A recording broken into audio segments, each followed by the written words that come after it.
ሃይ እንዴት ናችሁ? አይ ሆፕ ሁላችሁ ሰላም እንደሆነ አስባለሁ። እኔም ደህና ነኝ፣ እግዚአብሔር ይመስገን።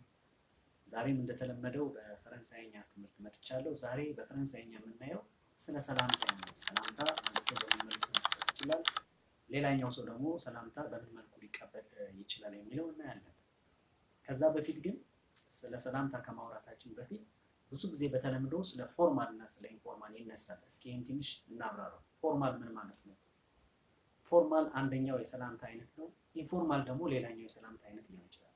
ፎርማል ማለት ብዙ ጊዜ ፖላይትነስ ነው እና ፖላይትነስ ማነር ወይም ደግሞ ሪስፔክትፉል ማነር ነው ፎርማል ሲባል። ብዙ ጊዜ ከእድሜ ከኛ በረጥ ላሉ ሰዎች የምንሰጠው የሰላምታ አይነት ነው። ወይም ደግሞ ከሃይማኖተኛ ሰዎች ጋር የምንለዋወጠው ነው። ወይም ደግሞ የሆነ ቦታ ስለ ቢዝነስ ልናወራ ሄደን ኢንተርቪው ላይ የተለያየ ቦታ ከማናውቃቸው ሰዎች ጋር ስንገናኝ የምንለዋወጠው የሰላምታ አይነት ነው ፎርማል የሚባለው ማለት ነው። ወይራስ ኢንፎርማል ከሆነ ግን ሪስፔክትፉል አይደለም ወይም ፖላይትነስ የተሞላበት አይደለም። ብዙ ጊዜ ካዥዋል ነው። ይህን አይነት የሰላምታ አይነት ብዙ ጊዜ ከጓደኞቻችን ጋር ወይም ደግሞ ከቤተሰቦቻችን ጋር የምንለዋወጠው የሰላምታ አይነት ነው ኢንፎርማል የሚባለው ማለት ነው። እሺ ይህንን ካለን ዘንዳ ዛሬ ወደ ርዕሳችን እንገባለን። በፈረንሳይኛ ላይ እስኪ መጀመሪያ ስለ ኢንፎርማል ኢንፎርማል የሰላምታ አይነት ማለት ነው። ለምሳሌ አንድ ሰው ሳቫ ቢለን መልሳችን ምን ይሆናል? ሳቫ ቢያን ኦር ሳቫ ብለን መመለስ እንችላለን። ዋን ቱ ዋን ሳቫ ሳቫ ኦር ሳቫ ቢያን ማለት እንችላለን። ሳቫ ማለት ኢንፎርማል ነው፣ ሰላም ነህ እንደማለት ነው። እንግሊዝኛው how is it going or is it okay እንደማለት ነው። ስለዚህ ሳቫ ስንባል ሳቫ ኦር ሳቫ ቢያን ማለት እንችላለን። ሌላኛው ደግሞ ሁለተኛው መልስ ሳቫ ስንባል ጀቬ ቢያን ማለት ይቻላል።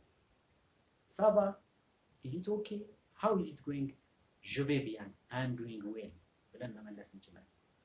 እሺ ሁለተኛው የኢንፎርማል አይነት ኮሞ ሳቫ ነው። ይሄም ኦልሞስት ከሳቫ ጋር ተመሳሳይ ሚኒንግ የእንግሊዝኛ ሚኒንግ ይኖራቸዋል። how is it going ነው ኮሞ ሳቫ how is it going። ስለዚህ ይሄም ኮሞ ሳቫ ሲለን አንድ ሰው ሳቫ ማለት እንችላለን ኦር ሳቫ ቢያን ማለት እንችላለን። ሶስተኛው ደግሞ መልስ ኮሞ ሳቫ ስንባል ጀቬ ቢያን ማለት እንችላለን። ስለዚህ በሶስት መልክ ልንመልሰው እንችላለን። ሌላኛው ሶስተኛው የኢንፎርማል አይነት ቱ ቫ ቢያን አር ዩ ዱዊንግ ዌል። ለዚህም ሳቫ ብለን መመለስ እንችላለን ኦር ሳቫ ቢያን ብለን መመለስ እንችላለን። ሶስተኛው መልስ ደግሞ ጀቬ ቢያን ቱ ቫ ቢያን ጀቬ ቢያን ብለን መመለስ እንችላለን። እንግዲህ እዛ ጋር ሳቫ ላይ መጀመሪያ ላይ እንዳየነው ቢያን ኦፕሽናል ነች። ለምሳሌ አንድ ሰው ሳቫ ሲለን ሳቫ ኦር ሳቫ ቢያን ማለት እንችላለን። እዚህ ጋር ግን ለምሳሌ ቱ ቫ ቢያን ተብለን ስንጠይቅ ጁቬ ቢያን ብለን ለመመለስ ጁቬ ማለት አንችልም።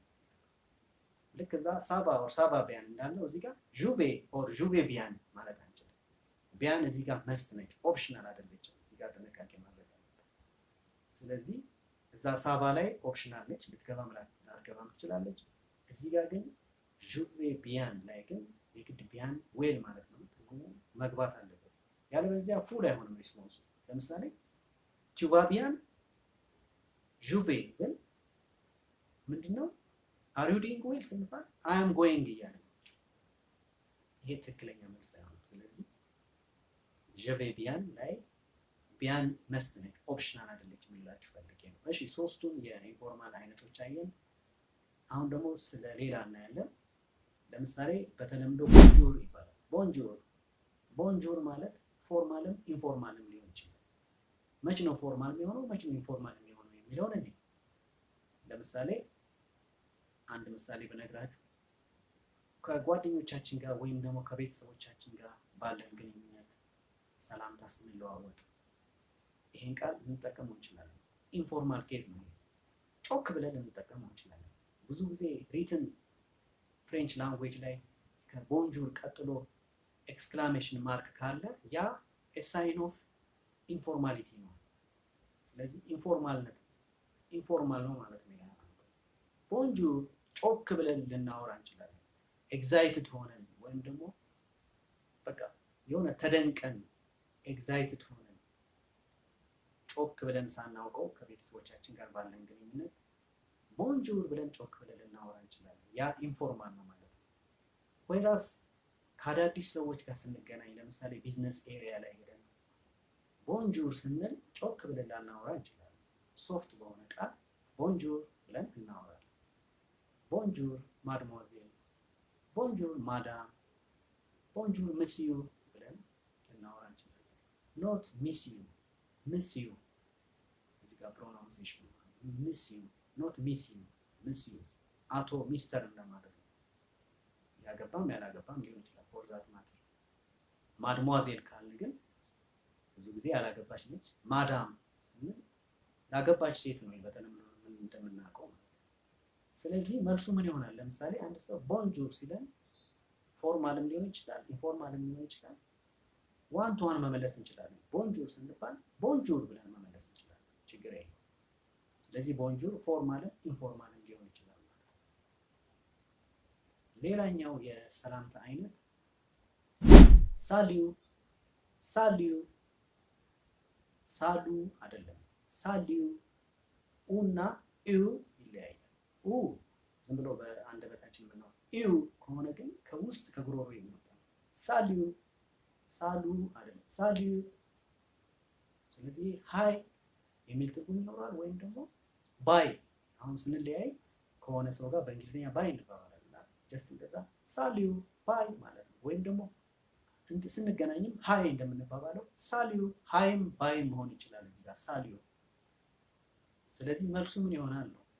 ሰምበዲ ሳሊዩ ሲለን ሳሊዩ ብለን መመለስ፣ ዋን ቱ ዋን መመለስ እንችላለን። ኢንፎርማል ነው ይሄ፣ ኢንፎርማል ኬዝ ነው። ሌላኛው ኮሞን ታሌቡ። ኮሞን ታሌቡ ሃው አር ዩ ማለት ነው። ይሄኛው ፎርማል ነው። እዚህ ጋር ቡ ሳብጀክት አለ። ዩ ኤንድ ዩ ኦል ነው በተለምዶ ፈረንሳይኛ ላይ።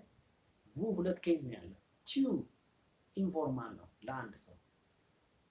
ቡ ከሆነ ግን ዩ ኦር ዩ ኦል እንደማለት ነው። ስለዚህ እርሶ በሚለው ሊሄድ ይችላል ለአንድ ሰው። ስለዚህ ኮሞን ታሌቡ ስንል እርሶ እንዴት ኖት ለክብር የምንጠቀመው። ስለዚህ መልሱ ምን ይሆናል?